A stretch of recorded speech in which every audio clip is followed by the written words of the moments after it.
Nudists, Amish deer tongues, and placentas. It's episode 40. It's the Brainiac Top 10 and 10. Here's the owner of Brainiac Trivia, John Boyce, and his favorite 10 questions of the week. Oh, I actually was not able to get a podcast up last week, so these are going to be my favorite questions over the last 2 weeks. I asked 361 questions, including a very fun private event at First United Church. Here are my favorite 10. Number 10. We're going to start in clues and clips. Remember, guys, this is a two-part question looking for a movie.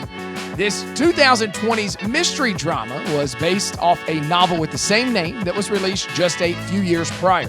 Produced by Reese Witherspoon, it was a surprise hit, making over $140 million on a $24 million budget. It opens with a murder and then proceeds to time jump as the story unfolds with the main character sitting in a jail cell.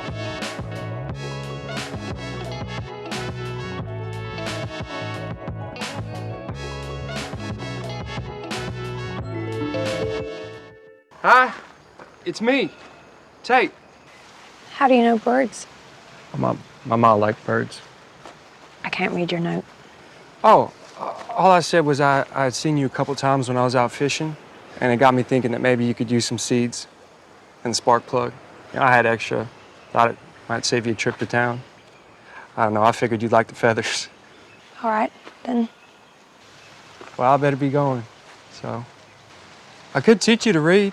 Released in 2022, nothing exactly extremely interesting about that question, but I just recently watched Where the Crawdads Sing, and I just want to spread the good word. It was a fantastic film. Check it out, Where the Crawdads Sing. Number 9. Let's go to miscellaneous for this one. The term gack came into popular culture during the 1990s when it was used to describe the green slime dropped on contestants of the kids show Double Dare. However, unknown to producers at the time, the term had been used for decades as a street term for what drug? The term gack, G-A-C, came into popular culture during the 1990s when it was used to describe the green slime dropped on contestants of the show Double Dare. However, unknown to producers at the time, it had been used for decades as the street term for what drug?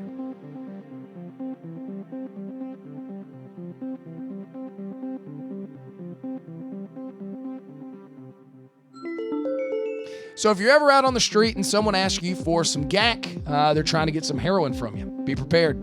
Number 8. Entertainment for this one. What Disney movie was billed as ARF comedy, ARF mystery, and it's hilarious?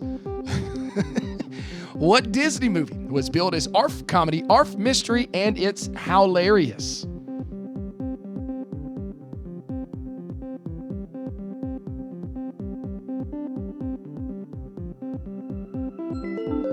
ARF comedy, ARF mystery, and it's hilarious. That would be Disney's 101 Dalmatians.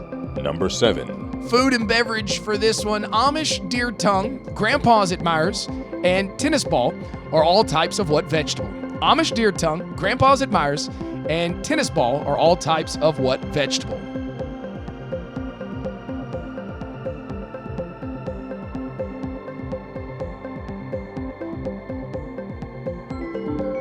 So Amish deer tongue, Grandpa's admires, and tennis ball are all different types of lettuce.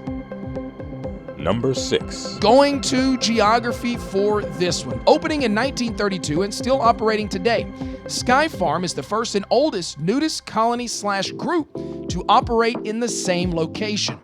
It is located in what northeastern state?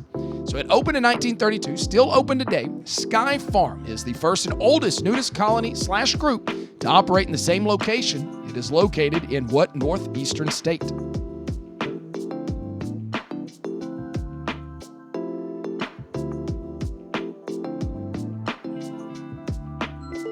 So I've never been to a nudist colony. I might, who knows? I'm not against it. But I will tell you that when I think about going to a nudist colony, the state of New Jersey is one of the last I would ever think of. But there you go. The oldest one still operating is in New Jersey, and it's coming up on 100 years. Number 5. Let's go back to entertainment for this one. This one just shocked me when I found this out. Before her role as Claire Dunphy on the hit sitcom Modern Family, Julie Bowen played Adam Sandler's love interest in what movie? Before her role as Claire Dunphy on the hit sitcom Modern Family, Julie Bowen played Adam Sandler's love interest in what movie?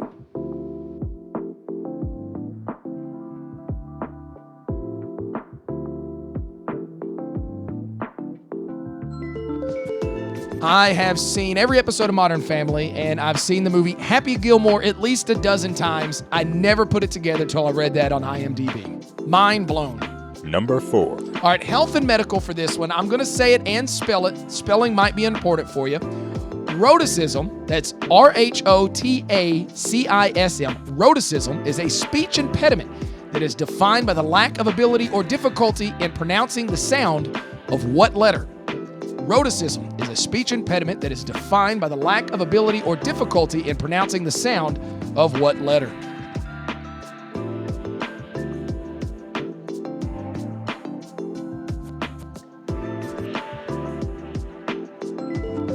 So if you have difficulty pronouncing the letter R, you have rhoticism, which starts with the letter R. I find that extremely cruel. Number 3. Oh, let's go into the top 3. 2 of these 3 will be from multiple choice. I want to set the table for this one. So the first game when I host is always starts with multiple choice. And that is also when people are more likely to be eating. So my very first question of the night when I ask this is right when everybody's eating. The word placenta is derived from Latin and loosely translates to what? Baby, goo, puddle, or cake.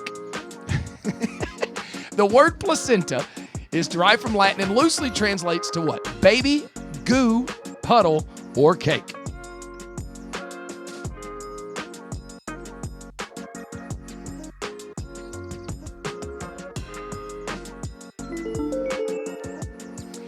So as you're taking that bite of cheeseburger or perhaps eating some of your pasta, and your trivia host says, the word placenta is derived from Latin and loosely translates to what? Baby, goo, puddle, or cake? I'm sure your meal just got a lot better. The answer is cake, which really isn't too surprising, but just be able to say the word goo and puddle as people are eating, I'm not going to pass up that opportunity.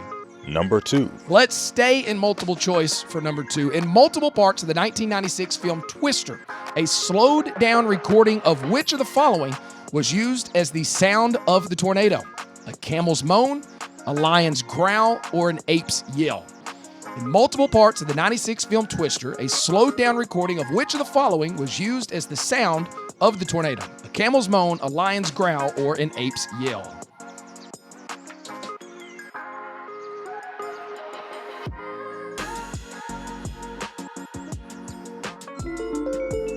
I've seen the movie Twister 100 times. I'm going to watch it again. I was unable to find out which parts were used as this, but next time I watch it, that's all I'm going to be doing is listening for camel's moans. That's right, a slowed down recording of a camel's moan was used multiple times as the sound of the Twister. Number 1. All right, my favorite question of the last 2 weeks, arts and literature, will be this one. The term nerd is often used to describe a person that is overly intellectual, obsessive, or lacking social skills. The word was first used by Dr. Seuss in what book? The term nerd is often used to describe a person that is overly intellectual, obsessive, or lacking social skills. The word was first used by Dr. Seuss in what book?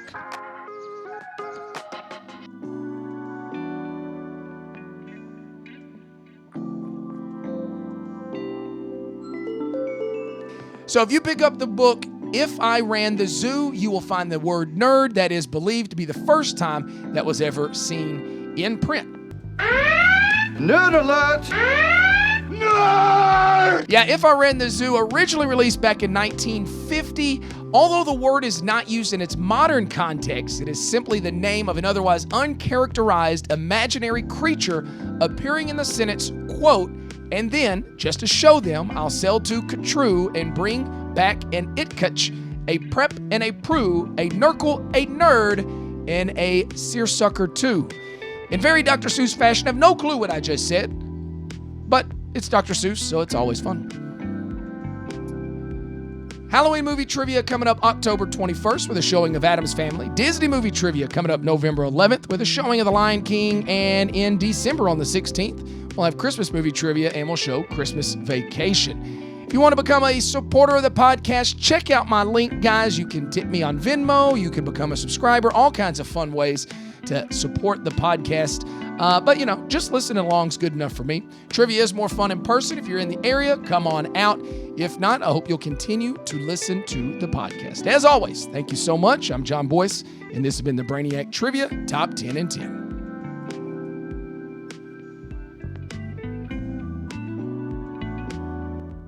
Just go home.